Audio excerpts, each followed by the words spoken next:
Don't throw your back out. Lift with your legs. Engage the core. Oh, wow.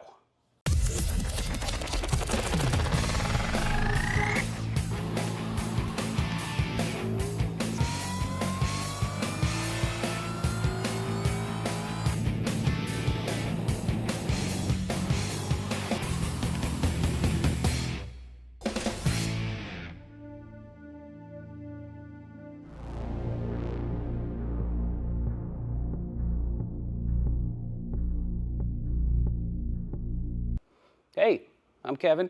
You're watching Paintucation by me. Hope everybody's doing great. What we have here is the makings of an accessory drive system. We got a power steering pump, reservoir, AC compressor, water pump's already on the engine. We're doing an LS swap in this car. Yes, I'll just call it that. No! God, please, no! No! By the way, thanks for watching, thanks for subscribing, and thanks for digging this project. We've got a bunch of cool stuff coming, and as you've seen, we've resurrected the 280ZX project, and I'm really excited about that one. But anyway, thank you guys for participating in this.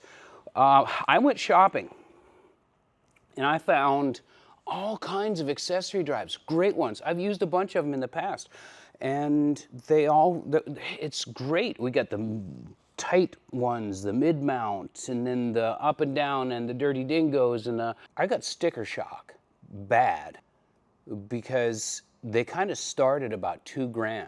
Now, is it worth it? Of course it's worth it. It's an all-in-one solution, everything in the box, and it works great, and it's bolt-on, and we go.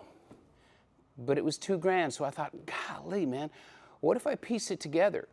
And what if I find some budget, maybe not billet aluminum stuff, and maybe we could beat that price.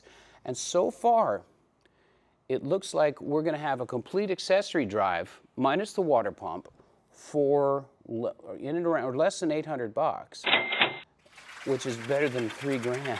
So anyway, that's one of the things that we're gonna accomplish in this episode. I make no promises, but there's an issue. There's an issue with the intake manifold. Come take a look. So this intake manifold, it looks great. It's a Phytech EFI, part of the Rebel 500 LS Dumaflogers. It's going to be great. It's low profile enough to where I can use a stock flat hood. I love the way it looks, and I'm excited about the Phytech system. I've never really used one on an LS before. Here's the issue. Look at that gap. And look at this seat right here. It's flush here, and there's a gap there. Gee, why is that? Well, look at this runner here. There's interference with the valley pan. It doesn't fit down there. We got to have a natural seat, folks. Those are intake runners. We got to have a sealed system. Otherwise, no. It could lean out. No, it's bad. It's got a seat. On the bottom of this manifold, each intake runner has its own individual gasket. This is the mating surface. This is a highly machined surface. This is precise. This is not the fault of Phytech EFI. I'm going to take a minute and set this down gently, and we're going to talk about what's going on here. So when we look at this intake issue here, and by the way, there's been a lot of guys that have said, hey, please seal that intake up, and please be aware. I am aware. Our valley pan is in, our intake runners are sealed up, and the whole time the intake has just been sitting on there. Yeah, we need to put a throttle body in front of it once we have this sealed down, but the reason I haven't done that, obviously, is because of this issue. This cover right here is a knockoff. It is not a GM piece. It was $107. Man, it's super cheap, and it seals up nice, and it does the job, except for the fact that it doesn't fit with the intake manifold. You're going to run into that sometimes. What we have here is aftermarket versus aftermarket combined with aftermarket combined with OE. And we just got to make a little clearance, right? So this is going to fit, but I got to trim some off of this edge here so we have a nice seat here. So our first order of business is to trim this down, right? Super simple.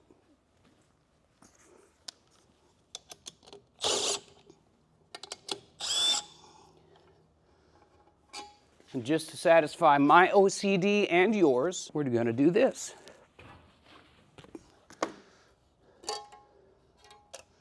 Leave the gasket in place, and we're going to put in a nice little valley cover, keep the bugs out. All right, so it's a pretty simple operation. I'm just going to grind some off of either side. But let's look at the casting here. So you see that little lip right there? That's just a casting joint, and it gives us ever so slightly of a proudness on the top edge. Along this top edge here, it just gets a little bit of extra aluminum there. Flip it over to the other side. And again, it's a rough casting edge right there. It's a little bit of a rough edge, and it sticks out a little bit. So the design of this is fine. The execution of it is not as precise as maybe the original one, and it's kicking out just a little bit. So minor tweak. There we go. How's that? Beautiful. Thanks for noticing. There we go. All right. Got to get some weapons. All right, so I just want a little guide. I'm going to take a little bit off either side. My indicator is going to be the black Sharpie mark. That doesn't stick to the Zyclear sealant that I put on there. That's interesting. Okay, that means it's probably a pretty good sealer. Okay, I need a better line than that. I need to be able to see. Hang on. Okay.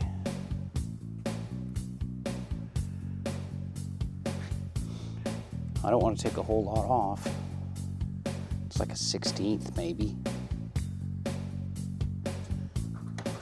Is that gonna stick? That might actually stick. Okay, that's better. All right.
We'll give that a test, see what it did.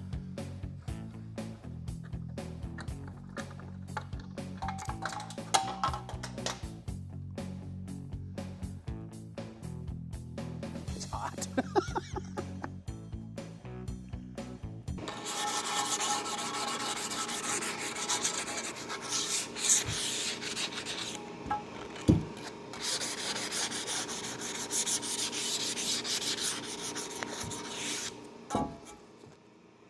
Just to be sure. All right.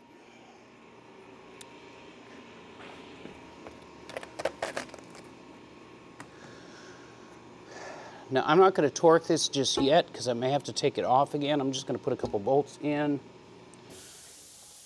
and we will verify the fit.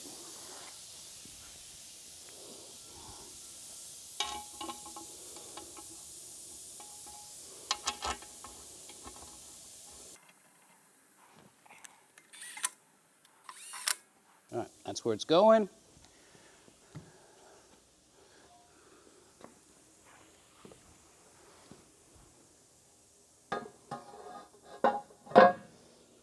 All right, yep, that's what it needed. So now we see we see flush fit here, flush fit here. It just took a little bit of love. That's about where it goes. I'm still not going to put this intake on quite yet until I have all the fuel rails and all the stuff and everything ready to put it on as a system. Because I've got 1, 2, 3, 4, 5, 6, 7, 8, 9, 10, 11, 12, 13, 14, 18 holes in there, which is a good round of golf, but it's not great for sealing up an engine. So what I am going to do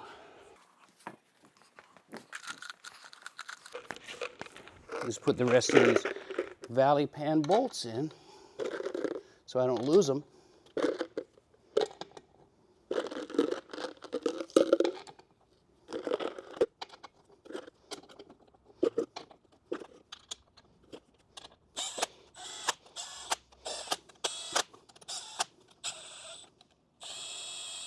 All right, sealed.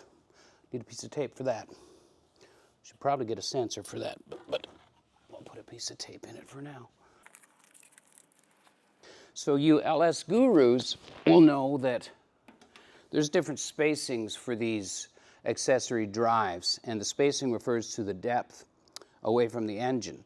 So what we're using is Corvette spacing, and accessories from a 97 through 04 Corvette will work on this configuration, which is going to give us our alternator up here, AC pump up here, and power steering pump there.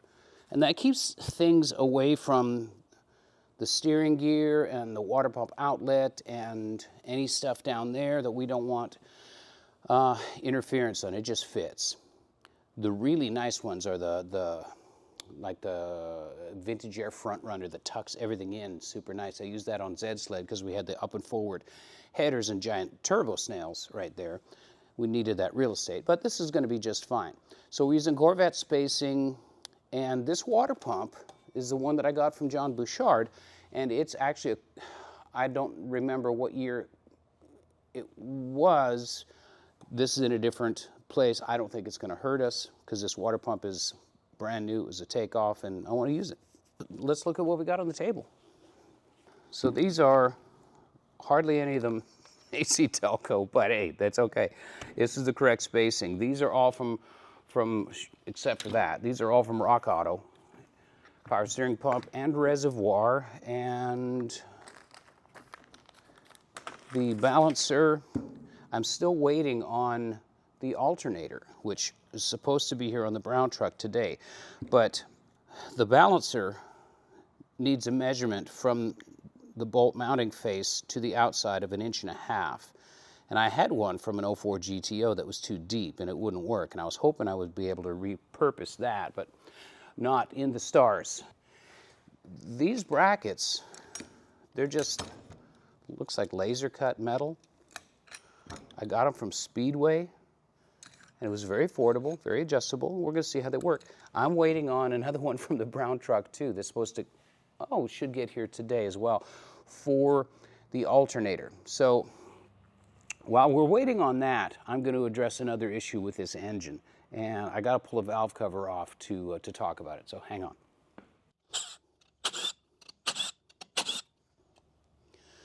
So when we take the valve cover off, the valve train looks fantastic. Everything's brand new, right? But if you look, these are the stock Trunnions. There's a better design than what the factory put on these. And me and Bouchard debated it. And for basically a stock power level engine, do we need the Trunnion upgrade? I don't know. Here's what can happen. The needle bearings in those Trunnions can fail, and if they fail and scatter in the engine, it's really kind of bad news. So LS Acceleration has an upgrade kit, and it's kind of sat in the box, and I started reading, doing a lot of ciphering, and I talked to Zach over at LS Acceleration, and it's a better idea to have this in here. So basically what it involves is taking each rocker arm completely apart, putting the new Trunnion with the new bearings in, and it's got a keeper on either side, it's a snap ring on either side, and it's a fail-safe system. It's the same type of system that some NASCAR teams use, and who knows, my plans down the road may involve forced induction. in this car. And if that's the case, maybe a high RPM is going to be involved. And I don't know. So we're going to go ahead and do this because it's kind of cool. I'm scared to death of it because I've never done one before. I've watched people do this, and I'm going to jump in, going to dive in. So everything's here. It's a complete kit, even instructions. So we're going to get started. We got a bench vise, and we're going to start by pulling the old rocker arms off and driving the things out of the things. Technical terms.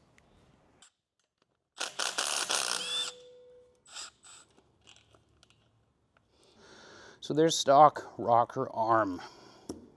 Those are new bolts too, if I'm not mistaken. But with the LS acceleration kit, we've got the bearings, the new trunnion, we've got snap rings for either end, and they provide us with new rocker arm bolt. We're just going to do all of it. So this involves obviously pressing the old bearing and shaft out, and that's where the trusty bench vise comes in. All right, so we've got one socket we're going to use as a driver, and the other one is kind of a receiver, and this one's got to be big enough. The size is, it's a 7/8, and it's going to sit on these wings and allow the trunnion to be pressed into the socket.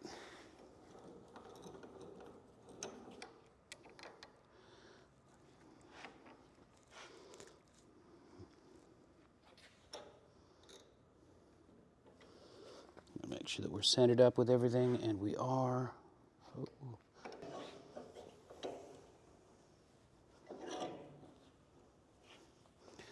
Hold my hand underneath. You can see it getting pressed out.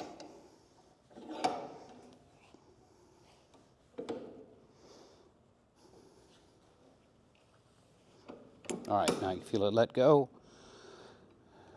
and we have achieved disassemblage. And that's the stock. That's the stock system. I'm really glad that I don't need that anymore. That's what I was trying to avoid, scattering all over my floor. But that also is what is the Achilles heel to these trunnions, is those things can get scattered inside your engine, and that's not good. A safe place to put these, and an easy way to pick them up. All right, Mr. Magnet, thank you very much. First of all, we're going to check the orientation. So these bearings have kind of a rounded side and then a flat side with some stamped lettering in. So the stamped lettering in goes to the outside always. So we go like that. Trunnion goes in, gets pressed into that guy, and then this guy gets pressed onto the other side, and then finally we locate it with a snap ring on either side. All right, so now we're going to reassemble with the LS Acceleration Trunnion kit. So it's these and that and those. So what I am going to do is lube this just a little bit ahead of time. It's super clean, nothing wrong with a little bit of lube, right?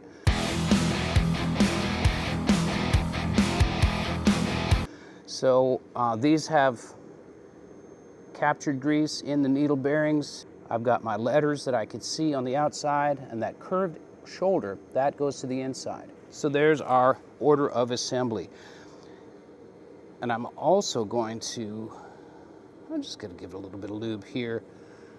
And right there, that's leftover assembly lube from Johnny B. So that's good. So what I'm going to do now is show you my homemade tool.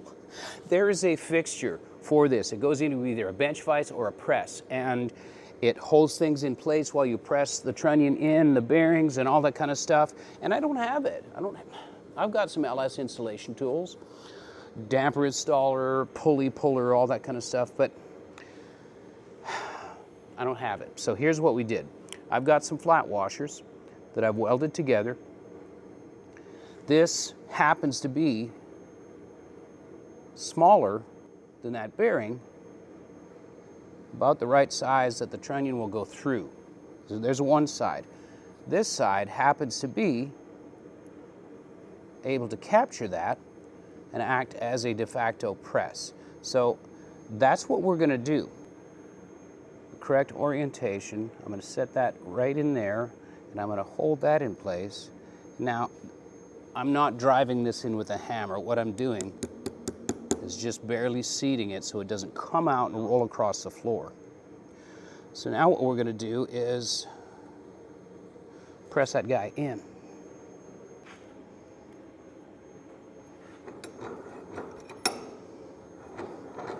This is going to be a two-step process, but all right, so at the center of the vise, we can see that we're driving that bearing in. Now, with it seated properly,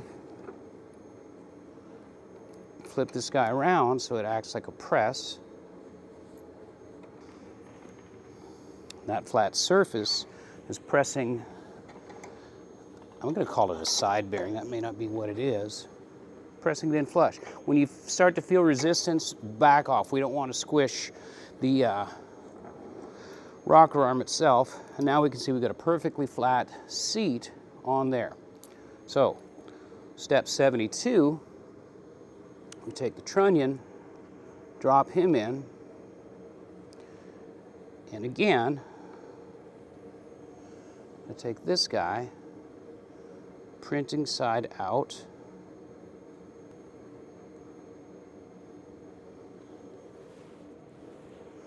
just gently sort of seat it. Just a gentle tap. Let me go back in this way.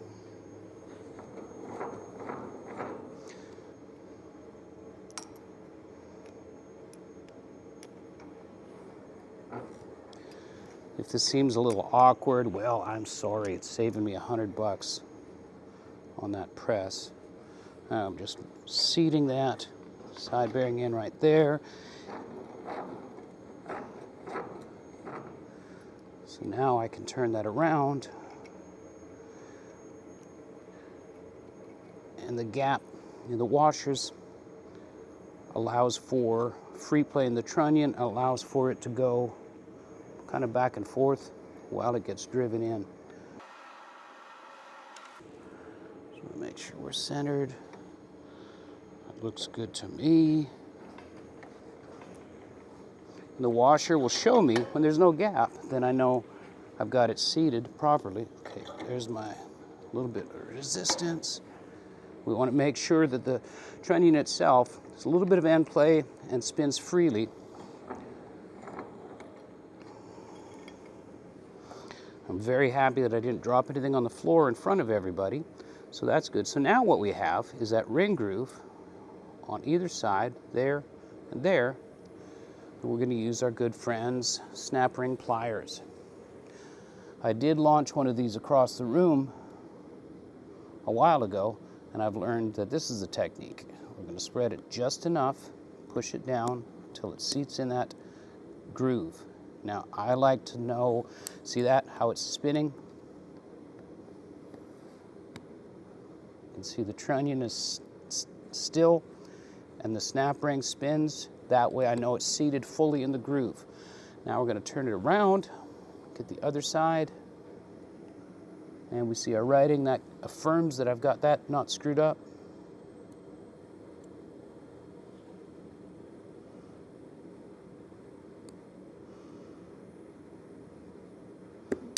Okay, now that's in there.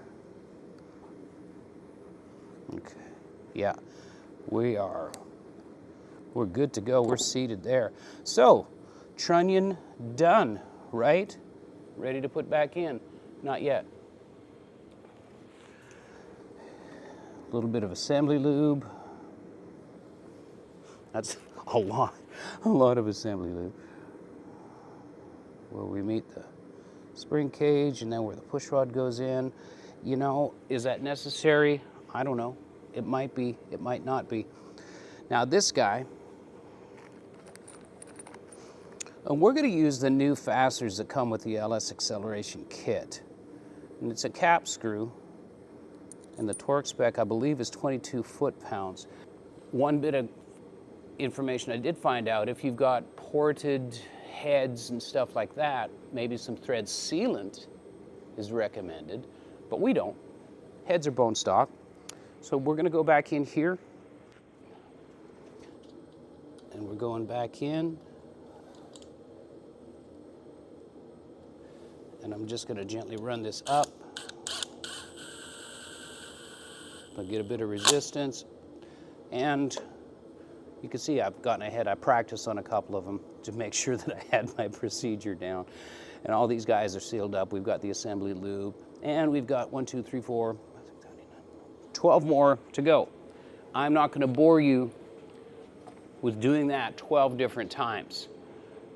I'm just going to do it, and you can trust me that they're all done the same way, and then we'll go through the torque sequence. We've got several different values to torque, and from that point, I'm going to feel really good about this top end.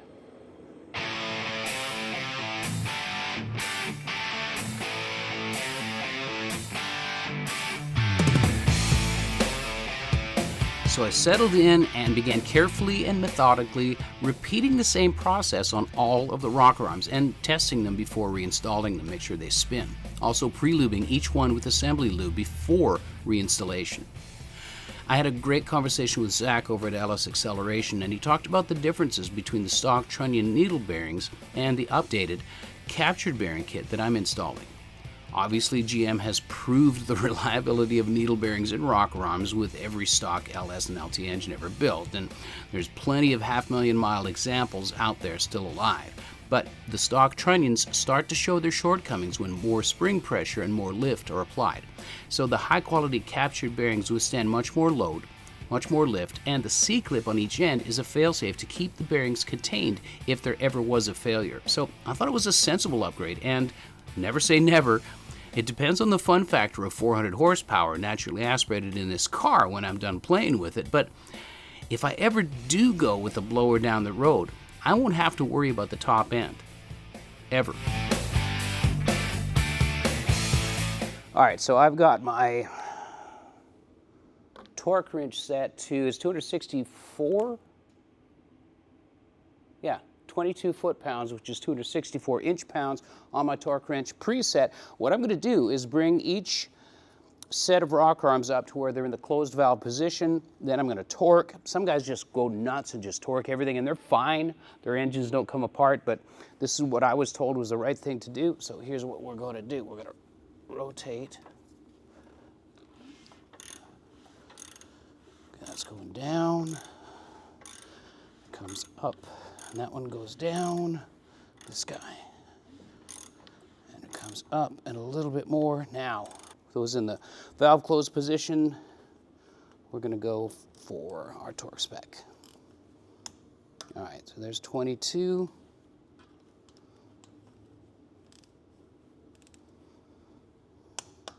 There's 22. Now, we'll just repeat the process for each cylinder.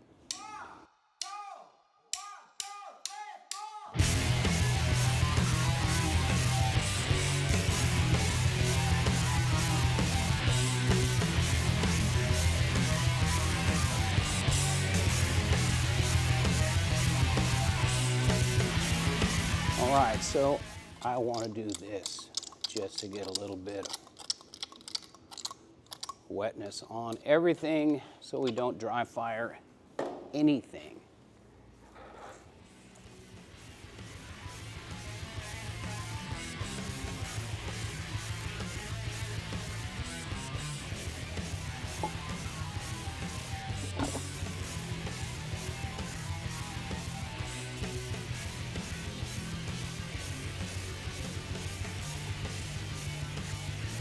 I have not torqued my valley plate yet.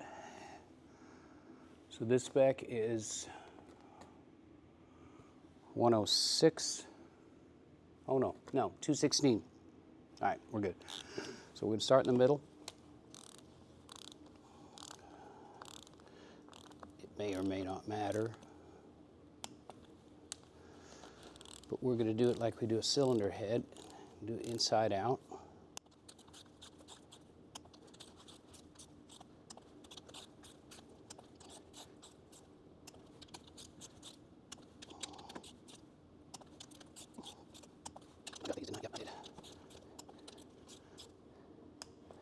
All right, one last torque value on the valve cover bolts. Probably doesn't matter, but it's 106, 9 foot-pounds.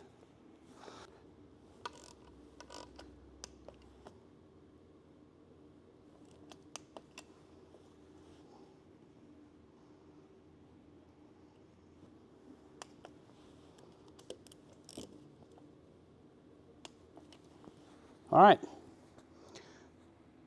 secure.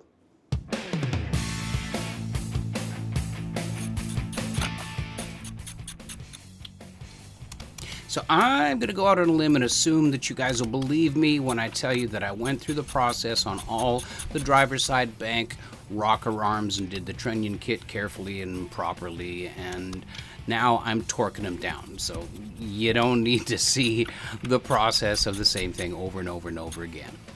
Time investment, wasn't crazy. The kit costs about 150 bucks, and to me it's insurance and it's well worth doing.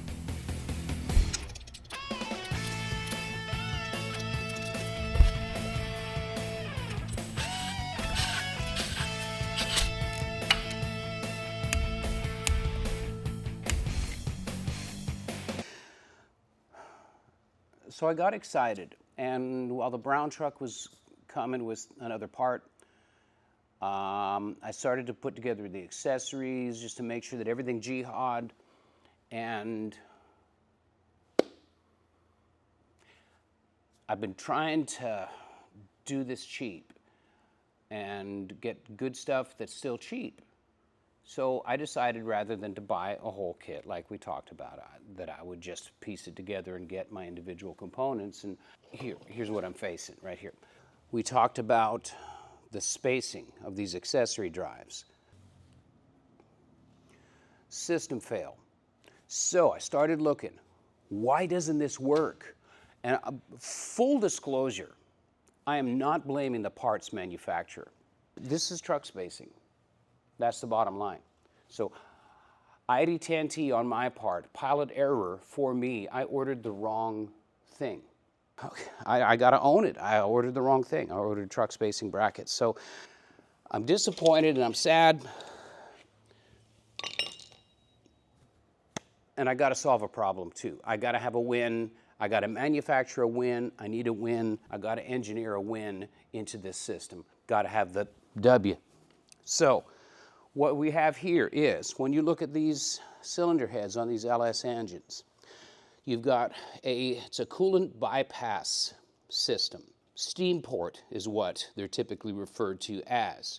Now, your stock naturally aspirated 5.3 is going to have a crossover pipe here at the front with a little snout coming off of it, where you can vent it into the cooling system so that you get that bypass. You get that equalization of pressures as well as the cooling device of that within the cylinder head water jackets.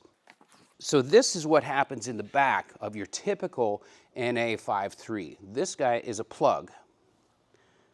And there's a plug on either side, bam, bam, and the water jackets, because it's not a race engine, it's not a high performance application. The plug is just fine. They go for 500,000 miles with that plug in the back. There's a Blue Million aftermarket kits that tie all four together, and it's more efficient, it's more whatever. If you're gonna beat the heck out of the engine, it's best to have those coolant passages all tied in and venting. So I knew I needed this because I didn't have it sitting in a box somewhere, and it did not come with the long lock from Bouchard. So talking to my buddy Ian Johnson, I found a pretty cool solution. So come and look at this. This factory coolant pipe configuration came off of a 5.3 that Ian is doing this super heavy duty twin turbo application in a 63 C10 on a later model GM chassis. It's a hoss, and he didn't need it. He's got the whole Cool Kid system with the AN fittings, all that kind of stuff. And so he donated this to to the GC, the G28. And it works. It was functional. So what I'm going to do is use this. Let's look at the engine. This thing sits in there super nice. It's right there just like it's supposed to. And Viola, there it is. It fits. It's not going to interfere with my intake manifold runners. And that's what we're going to do. I'm not putting it in there looking like that. I want to make sure that I blow it all out, make sure there's no debris on the inside, and we're going to throw a coat of paint on it. And also, look here real close, camera guy. This is actually a gasket.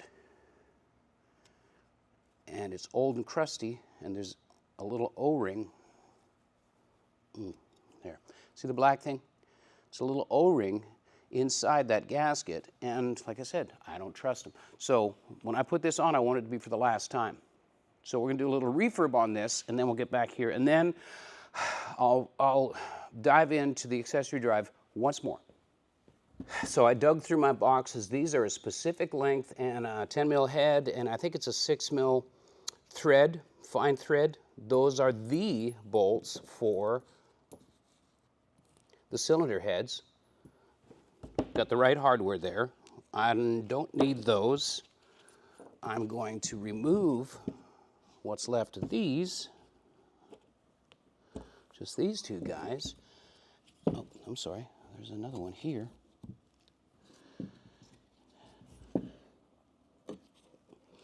And I could probably get some RTV and wing it and roll with it, but we're not going to do that. Wing it is not in my vocabulary because I'm dangerously unqualified to wing it. Here's a cool thing too. Those, I don't know, is it dubious to reuse those? You guys tell me in the comments. I don't know. But there's a whole set that was $9 at my local parts store. This come from Napa, and we're done. Bam, ready. So let's clean this up, and we'll throw a coat of paint on it. This is the bottom side, so it doesn't matter. But I want it to look nice, right?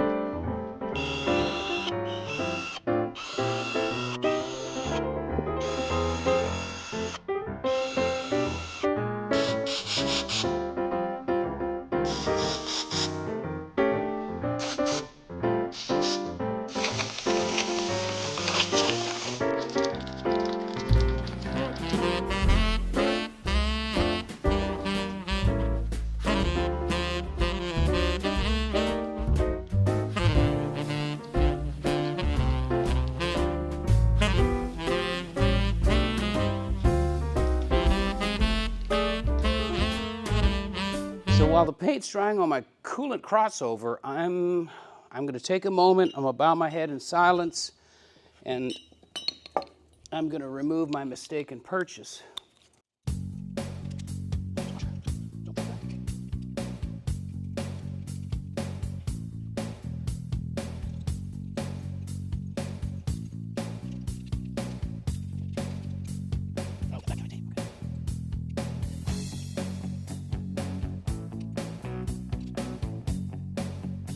So that stuff gone gets us back to where we started with the new, hopefully I can use finger crossed water pump on it, because it's a good one. It's from a LS3, and I don't think the water pipe coming out on the other side is going to make a difference to us, but I'm not sure about the offset of those inputs.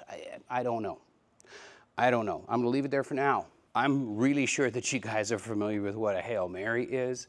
I didn't grow up playing football. My high school was too small to have a football team, but I know what a Hail Mary is, and I did one just with my thumbs instead of with the or the So I ordered some stuff, and we're gonna unbox it, and I don't know if it's gonna work or not, but you and me are gonna find out together.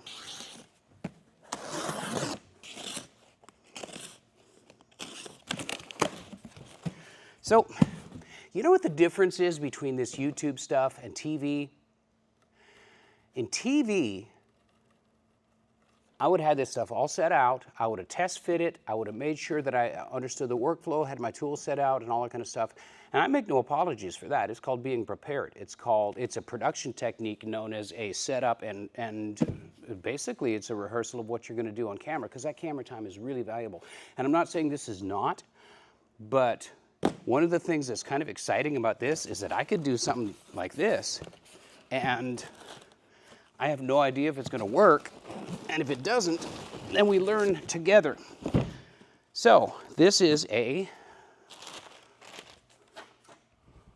water pump. It is a, as we can see, oh yeah, look right here, new water pump. It's not a new Delco one, but the price was about half of what a new one is. Comes with the gaskets. We'll need those, even though they're somewhat reusable. And this is interesting to me. This is a Corvette, 2000 model Corvette water pump. Look at the bell on the water pump impeller. That is exactly what the LS1 water pump looks like. As a matter of fact, I'm going to run over there and get it. That was silly. So, thermostat housing, yeah, same. Not same as what's on the engine, and this is spec'd for 02 Corvette. Kevin, why didn't you just use this one? It feels fine. There's no rattles. There's no signs of weepage, anything like that. This came off a 127,000 mile engine. And, you know, it's not a bad idea to change out your water pump, obviously when they fail, but is it prudent to put a used one on and hope? Or is it prudent to spend 150 bucks on a new one and not have to think about it? So guess what I did? So we have this water pump along with a set of gaskets in case the LS3 water pump doesn't work. I've got another hunch. I've got a little tingly sensation. Oh wait, no, that's a rash. I've got a little tingly sensation over here that maybe this is the better route to go. Other things I bought in my Hail Mary. That's a good box.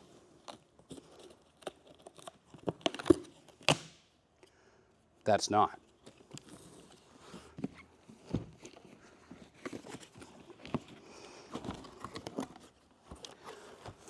So I bought a Holley Performance Products Accessory Drive bracket kit. And I sprung for the black powder coat. This is the one that goes on passenger side. Your AC pump sits nicely in there. This is the one on driver's side, and this holds power steering pump and alternator, as well as a fastener kit. Is this everything I need? I don't know. They even have an instruction book. It's a 20-132 kit. Shows you the different types. So we're dealing with a type 1, well, and a type 2. Okay, LS3, which is what Johnny B said. Type 3 water pump right there. Type 4, not what we have. Yeah, 1/8 of an inch may need to be removed from these bosses if this water pump is used. Okay, so there's the difference there. So it kind of sounds like Johnny Bouchard is going to get a really nice water pump back to where he can put on one of his other LS builds. We do not have in this kit tensioners and pulleys, but I did have the foresight to buy them. And the other thing here is when I spec'd this out, I spec'd it for the SD7 or SD7 compressor, and it will work with the SD5 and the SD7 AC pumpage. So I'm feeling good about this. I'm just going to go ahead and do it. I'm yanking that water pump. I'm going to use what I got because it's designed to work together, and I am not a mechanical engineer, although I do have a flap wheel that I can grind off 1/8 of an inch off the snout of that anyway. Okay. There's not even any coolant in that engine, so it's not like it's going to go splashing all over the floor when I unseal it and pop the new one on. All right, mission set before us. Swap the water pump. Bracket, bracket, component, component, component, component, component. Done. Go.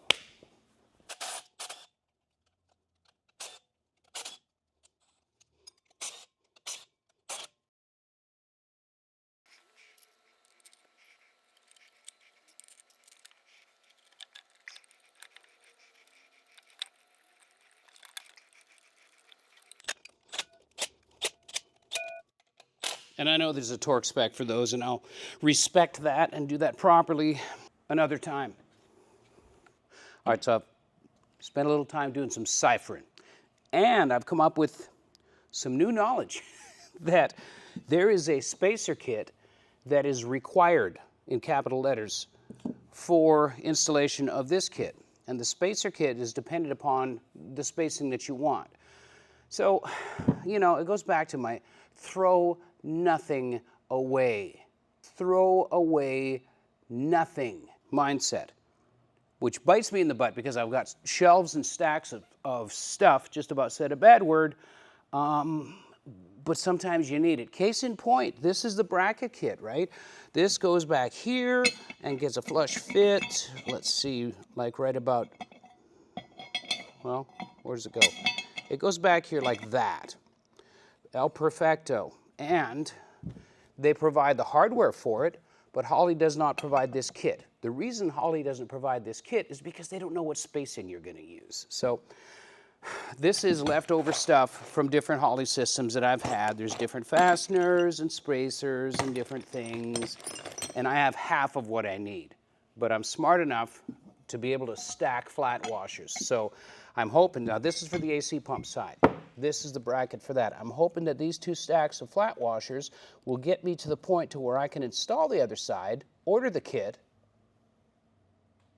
and then swap it out once it gets in. Here's the fasteners for that. This guy goes in from the back side, like I said. That sounded nasty. We are gonna do a little bit of Loctite. Oh, Loctite. No, we're gonna use a little bit of anti-seize because it's aluminum into aluminum, and I've got copper anti-seize, but that's absolutely a mistake because you can instigate galvanic corrosion. We don't want to do that. So I'm going to start with passenger side cylinder head. What I do appreciate, honestly, and I'm kind of just getting wiped out here, are these two. This is a accessory drive kit fitment and required components guide. I really appreciate that. And this is assembly instructions guide for the 20-132 drive kit. So it doesn't tell you where to start. We've got a long way to go, many miles before we rest. But I'm going to line up my hardware. All right, so I think we're doing okay. I'm able to piece some stuff together.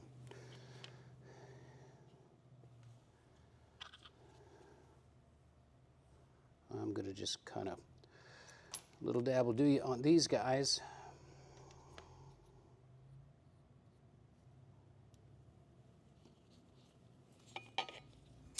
Now this assembly goes in here, our little cap screw friend.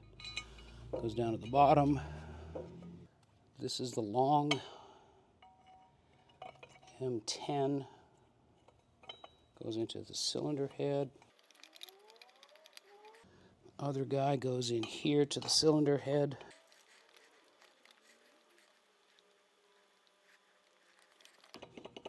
All right, so don't yell at me if I don't torque these down because I'm winging it here, man. I'm trying to make sure that I can actually even install this thing. I'll come back and torque it all later, I promise. By the way, if you don't have a set of these, get them. Get them. These are super cheap at the H store, and they've come in. I actually handed them out as Christmas presents one time. They're super, super handy and necessary. All right. There's that. So we've got good clearance on here. So we're going to go for big chunks right now. I'm going to get opposite side accessory bracket on. And I got to say, I'm glad I sprung for the powder coat because it looks cool. All right. Now this belt tensioner does not come with a kit, but I know we need it. So we're going to install it. Oh, that may not be the right bolt. I don't know. I maybe have to get a shorter one on the bottom. But it goes there. Now that one goes, no. I'm going to have to get some shorter fasteners with this. All right, so I'm not even going to. All right, yeah, that's a captured. Anyway, that's where that goes, and I need shorter bolts. I'm cheating here. I'm using stacked washers instead of the actual. Okay, so that may or may not work on that one because my spacer is wrong. Okay, so I'm running into a literal demonstration of gravity. I'm going to do these one at a time. So this one on the outside, and it starts, the Tin Man. So I got some smaller washers, and camera guy had a great idea and said, tape them up so they all kind of hold together. Look at that. Goes right in. All right, so we've got an idler pulley, or yeah, smooth pulley goes down here, and there's a long or a short belt configuration, so take your pick, 50%. We're just gonna hand thread it in.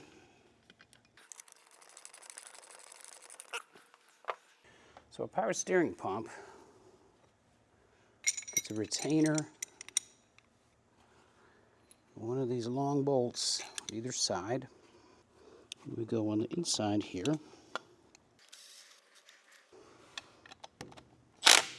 No, it was completely wrong.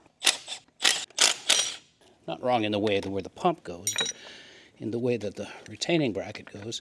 I just had it flipped. Goes like that. Hello. Try this again. So honestly, what that successfully did was to get the anti-seize on those internal thread passages. So in the immortal words of Pee Wee Herman, I meant to do that. somebody was sitting on their couch or on their phone going, no, no, it doesn't go like that. So this is a mistake I won't make again, but it was a mistake that I made. And here's my new alternator. And I spec'd it out from Rock Auto as a 2000 Corvette, because that's the spacing, that's the accessories. And look. Oh, swing and miss, does not fit. The spacing between the bosses for the fasteners is 6 inches on this one. And the one I need needs 5.5 inch spacing, which surprisingly enough, I had one. This is the alternator that came off of the 2004 GTO. That engine is actually in the Miata. So it's a LS1, and look at here. Oh, it fits, right? So it looks terrible, but I've at least got options. And I know it works because it came from a running car and a running, you know, I saw the video. Actually, it was a company called Hawk Performance that I bought that. It was an engine, transmission, ECU, computer, all the things from a salvage 04 GTO. And yeah, it's a great little motor, 127,000 miles. Is this the original alternator? I don't know. It's hard to tell. I know it works. It looks horrible. Maybe I clean it up, and maybe since it's easy to reach, I just leave it on there. And if it fails, then I get another one. But I saved the packaging from the one I got from Rock Auto, and they've got a good return policy as long as you haven't dropped it or something.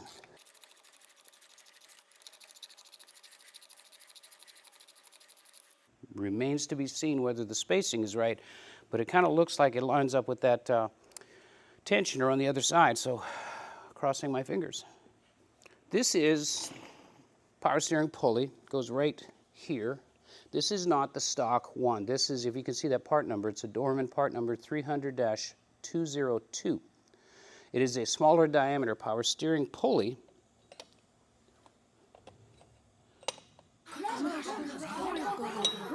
And it won't work at all because it's the wrong diameter. I've got to go back to my instructions and see what pulley is recommended for this pump, and yeah, okay. See, I was all educated, and I was all just ready to do the thing and talk about the things, because this is actually the recommended pulley because it's smaller diameter. And what we have here, I'll just finish my sentence, right? Here's our pressure and return lines off our power steering box. And if we have a pulley that's small like this, and we've got room for scented return lines, our pressure and return lines there. Sadly, I've got some more research to do. And here we go. So, yeah, okay. All right. More internetting. I'm going to put that on there. What the heck? Look at that.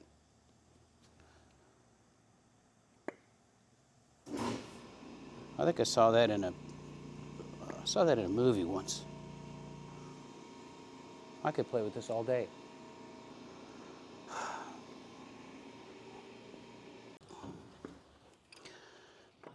I think, oh yeah, there we go. This one is actually going to fit. That's safe right there. Just because, keeping a trend going. I know it's like I'm bareback without gloves on here, but maybe I won't totally mess up. These fasteners are 7 miles too long, but they're going to keep it fixed and in alignment where I can pick out some new bolts that are the right length, or cut these down, or whatever I need to do. Right here, this is a ribbed tensioner. That probably needs to be a smooth pulley, and put that guy up here. So I've been saving the good part to last. We've got a Harmonic balancer that needs to go on, and they're fun. So we're gonna get tooled up and put that joker on. Yay.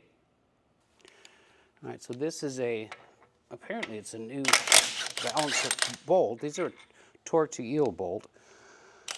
And it doesn't look like it's been messed with. John said he just had it to rotate the engine. So we've got this if we need it. I've got a different alternative. I went ahead and bought the ARP reusable bolt. But what I'm going to do first is just do a little bit of lube on the crank snout.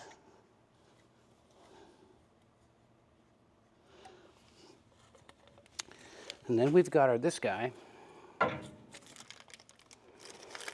which is the brand new one. It's the Corvette one. So I've got about a 50-50 shot of this being the right one.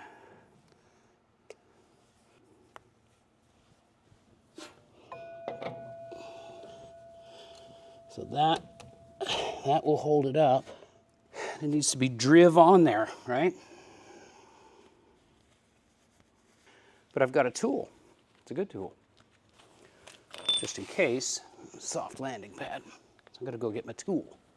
So this is the installer tool, and this basically threads into your crankshaft. It's got plenty of thread engagement. This slips on that, but we're gonna lube the threads a little bit, just because they say so. And we're gonna lube the two mating surfaces a little bit, just so we don't have any gallage.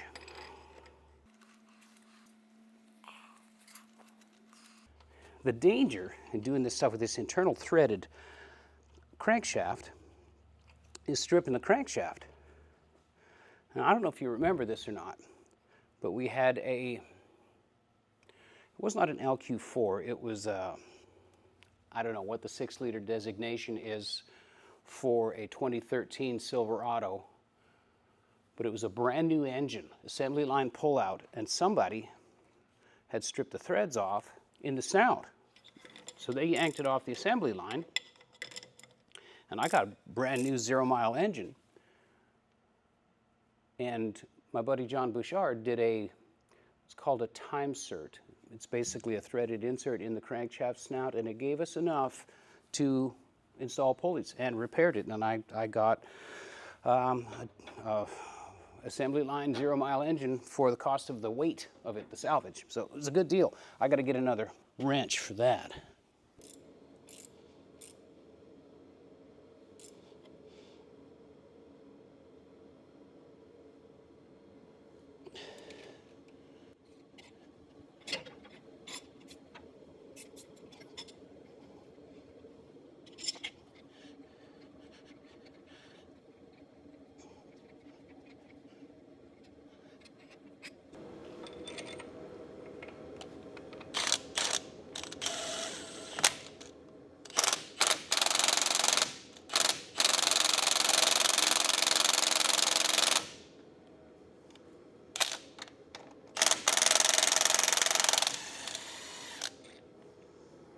All right, I'm pretty certain that the balancer is seated. It looks seated, it felt seated, and I don't want to go nuts with a impact gun.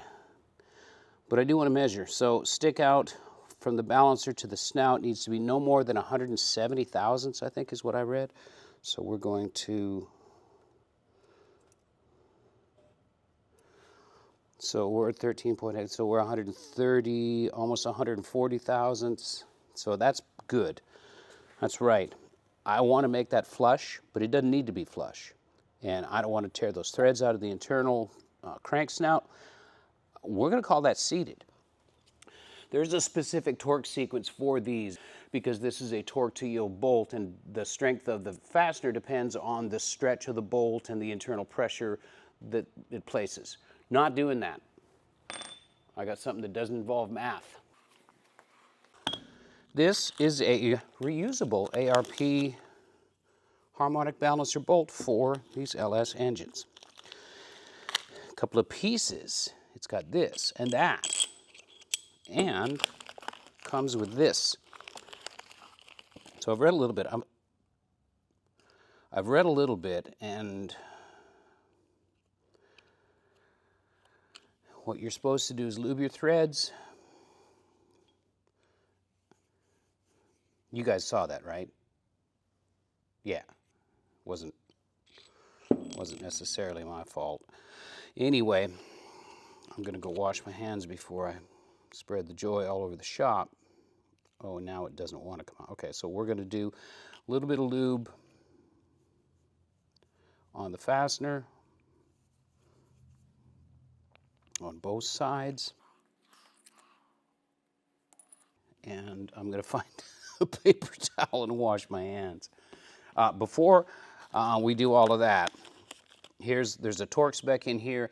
This bolt gets torqued to, I believe it's 240 foot-pounds, and that's a lot of force. So we're going to imply some leverage to it. So I've got to apply lubricant to the face of the damper rather than the face of the bolt.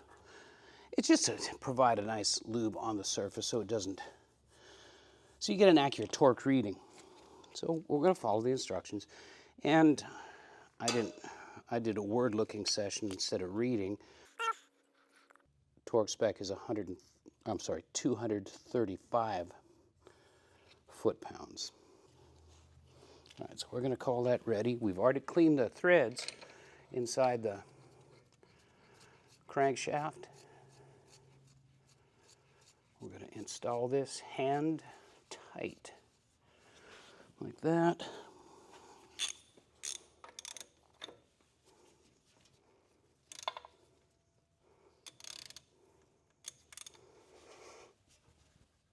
Okay, started to move the balancer. That is hand tight.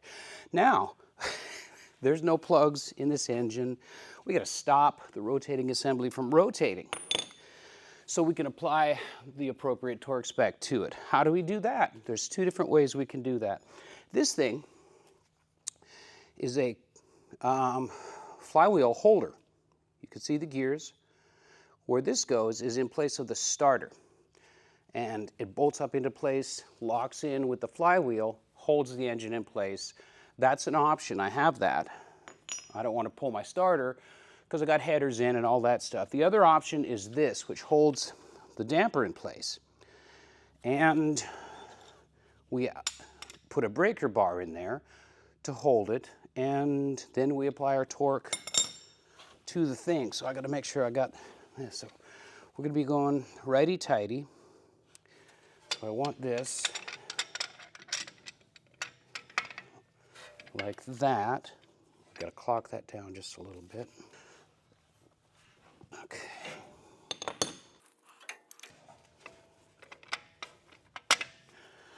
All right, so now as I tightened, said, it's got to lock into the spokes of the balancer, otherwise our point is moot. Okay, that's locked in there. So now we get our torque wrench and we'll go that way. That way. All right, so I'm going to torque in a couple of different stages. I'm starting at 100 foot-pounds.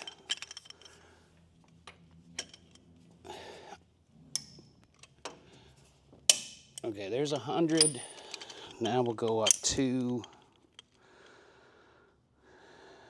oh, let's do 175 because it's easy.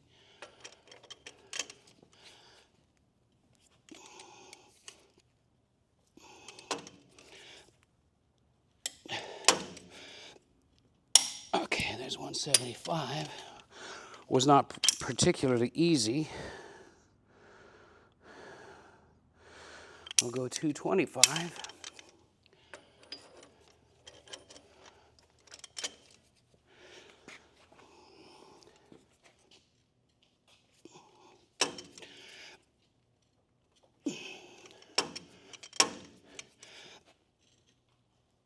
Okay. Now I'm going to dial it up to 235. I do have a plan B if I don't have enough ass to get this thing to 235. 25, 30, 35.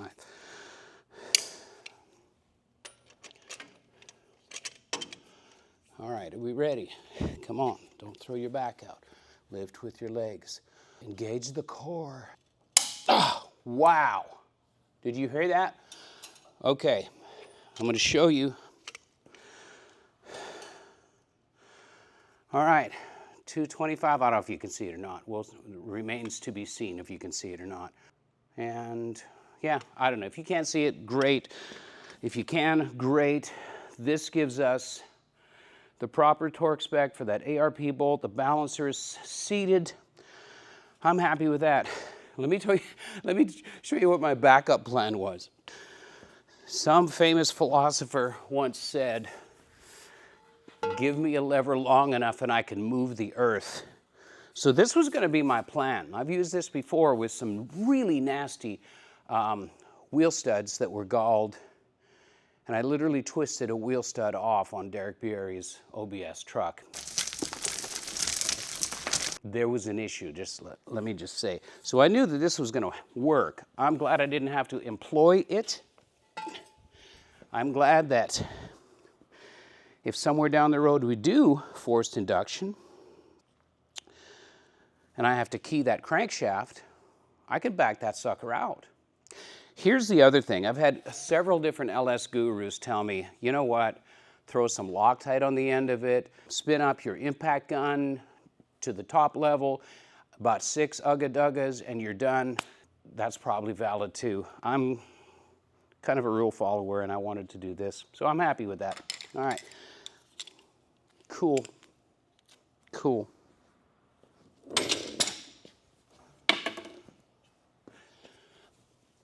Ow, that pinched my thumb. That hurt.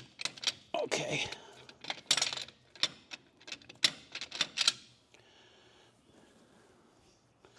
So eyeballing it from here, my top two pulleys line up, and it looks like the crank pulley lines up, and the tensioner looks like it lines up, and I don't have the pulley for right there yet. So what I'm going to do is just a quick seat of the pants test, and honestly, this is also how I measure for belt length. Although there might be a spec, it's not going to matter for belt length because I don't have my power steering pump pulley on. So all I'm going to do is drag these around just to check the edge, honestly, just to make sure that it seems like everything's on the same plane and that we're in the ballpark for our alignment. So there's that. And camera guy's good at finding the right shot. But if you look at the way that measuring tape is centered in each of the pulley junctions, I'm going to say that we're in good shape. We're in the middle of that one. In theory, our power steering pump, our idler, this with the smooth pulley is going to be fine. This guy doesn't matter because it's a big dumb animal. But these have got us in the right orientation. So that's a big thumbs up. Now let's talk about some of the Googling and interneting that I did for this, because I have a solution. So I know a couple of things. I went online and Again, the Holley books are great for what you're going to need, and I looked up what bracket kit that I didn't know I needed, but now I know I need it, and it's the middle one, whatever that is. We're still keeping with the Corvette spacing, but apparently there's a spacing that's super tight to the block that we're not going to use. But it's going to get me the brackets that are symmetrical to space this out to the level of that, so we ensure our belt alignment there. Also, they have spec'd a power steering pump pulley that will fit onto this shaft and be in the correct spacing, as well as I need one more round pulley for the back side of the belt, and then I can really map out my belt route and measure for a belt, and I don't know, I may have one. We had this configuration on the first version of Z-Slid, and we probably maybe put 2,000 miles on it, so that's a pretty good belt in my opinion. You know, I might have a belt for this, I don't know. So I'm kind of crestfallen that I had to buy more stuff, and I spent another 300 bucks on that stuff, but it's going to get me everything I need. And it's coming on brown truck, so I can't put it in right now. So you'll know when it's here because I'll show it to you. But the other thing is this. My goal with this was to go in cheap. I didn't want to spend $2,000 or $2,500 or whatever for all the super expensive pulley sets. And my goal was to come in for less than $1,000 and fail. And I didn't do it. It didn't happen. And all told, I added up my receipts for everything that I bought, and it's about 1,500 bucks that I'm out of pocket on this system, including the fact that I already had this. I had this left over from another build. It's an SD7 sand and compressor, and that in itself is several $100s. So when you add everything up, I probably should have just bought the complete Holley accessory drive system, stem to stern. I think they had a sale for just slightly under $2,000, and you know, whatever. I tried. Hey, we got to do stuff sometimes. Other than going to eBay or ripping a front accessory drive off a wrecked car or something like that, I'm just going to come clean and just say it was a big fail. It was an operational fail, and I probably just should have spent another 500 bucks other than what I actually spent and got a complete system, and we would have been completely installed by now. But I didn't, so that's my learning curve, and maybe you can learn with me and take my advice, which is, you know, save up some rubles and get a complete system. So I don't care whose system it is, but if it's designed to work together, get one, right? There's lots of great ones out there. So anyway, I do want to have one more successful operation. We are going to install our steam port thing because I think by now the paint's dry. Paint is dry. So we're going to put our little gasket / seals in place. No, let's make sure everything's seated properly. Seated, seated, seated, and seated.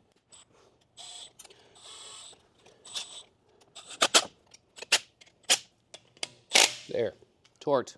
Doesn't that look cool? Yay, looks great. So now I'm ready to pull off my covers for the intake manifold, throw that on, and I'm going to open up the FiTech instruction book. I'm going to build that manifold, and I'm not going to do it yet. I'm going to wait until I've got this accessory drive put on, because that's a project, and I want to do all the EFI at one time. But what I can do now, once I get my hoses plugged in, power steering reservoir goes here. We've got our, you can see where that connects, right? There's our return line for the reservoir, blah, blah, blah. This ties in. So with the pump in place, with the pulley in place, everything's right exposed right here.